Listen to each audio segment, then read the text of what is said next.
আজকে সারাটা দিন ধরতে গেলে আমার রান্না করে পার করতে হয়েছে। আর কি কি রান্না করেছি সকাল থেকে তা আজকের ভিডিওতে আমি তোমাদের সাথে শেয়ার করব। অবশ্যই ভিডিওটা না টেনে শেষ পর্যন্ত দেখবে আর আমাকে অবশ্যই তোমরা সাপোর্ট করবে। হ্যালো এভরিওয়ান, আসসালামু আলাইকুম। সবাই কেমন আছো? আশা করি সবাই ভালো আছো। সকালে ঘুম থেকে উঠে প্রথমে এখানে আমি 3টা ডিম সিদ্ধ বসিয়ে দিয়েছি। দেন এখানে রাতে বাঁধাকপি নিয়ে এসেছিলাম, আরো কিছু শাক সবজি নিয়ে এসেছিলাম, তাই ভাবলাম আজকে বাঁধাকপি দিয়ে বড়া বানাবো, তাই এটাকে কুচি কুচি করে রেখে দিয়েছি। এদিক দিয়ে ডিম সিদ্ধ হয়ে গেলে ডিমগুলো আমি নামিয়ে নিয়েছি। দেন এখানে রামেন রান্না করব, তাই ফুটন্ত গরম পানিতে ম্যাগি নুডলস গুলা দিয়ে দিয়েছি। আর রামেনের মশলা ছিল আমার কাছে, ওইগুলা দিয়ে সস দিয়ে আর কাঁচামরিচ দিয়ে উপরে সিদ্ধ করা ডিমগুলো সুন্দর করে কেটে দিয়ে দিয়েছি। আর এই রামেনটা মাশাআল্লাহ অনেক বেশি খেতে হয়েছিল, তোমরা একবার হলো ট্রাই করবে। আর যেহেতু সকালের নাস্তায় আবার ছিল বাঁধাকপির বড়া, তাই এখানে আমি চালের গুঁড়ি, পেঁয়াজ, রসুন বাটা, আদা বাটা, দেন এখানে কর্নফ্লাওয়ার দিয়েছি মুচমুচে ভাবানোর জন্য।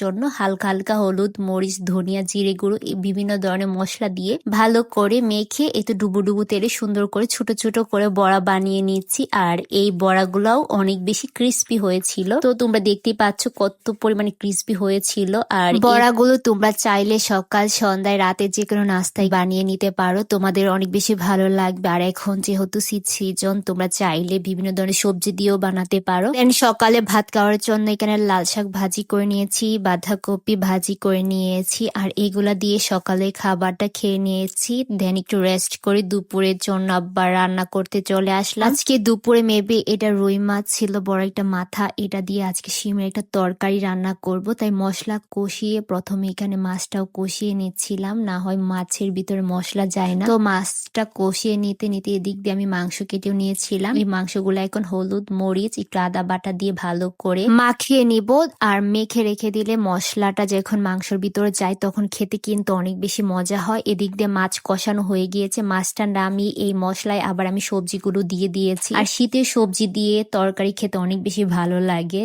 আর শীতের সবজি মানে হচ্ছে টমেটো, ফুলকপি, বাঁধাকপি, বিভিন্ন ধরনের শিম, নতুন আলু, টমেটো, এগুলা দিয়ে একটা মজা করে তরকারি রান্না করা। আর এই তরকারিটা খেতে আমার কাছে অনেক বেশি ভালো লাগে। এই তো মাখিয়ে রাখা মাংসগুলো এখন আমি সুন্দর করে ভেজে নিয়েছি। আর এই তেলে এখন আমি মশলাটা কষিয়ে নিয়েছি। আর মশলাটা কিন্তু ভালো করে কষালে মাংসটা খেতে কিন্তু অনেক বেশি ভালো লাগে। যখন মশলাটা কষে গিয়েছে তখন ভেজে রাখা মাংসটাও দিয়ে দিয়েছি। এখন ভালো করে মাংসটাও ভেজে নিব, যেন মাংসের ভিতরে এই মশলাটা আর একটু ভালো করে যায়। এভাবে মাংসটা কষানো হয়ে গেলে পরিমাণ মতো পানি দিয়ে মাংসটা রান্না করে নিয়েছিলাম। আর রান্না শেষে এখানে আমি একটু আচার বানিয়ে নিচ্ছিলাম। আর জলপাইয়ের আচারটা খেতে কিন্তু অনেক বেশি মজা হয়, আর সবাই আমার এই আচারটা পছন্দ করে। তো দুপুরে রান্না করাও শেষ, মুরগির মাংস, এখানে টমেটো তরকারি ছিল, আর সকালে বাঁধাকপি খাওয়া হয়নি, আর এই বাঁধাকপি দিয়ে দুপুরে খাবারটা শেষ করে নিয়েছি। আজকে এই পর্যন্ত, সবাই ভালো থাকবে, সুস্থ থাকবে, আল্লাহ হাফেজ।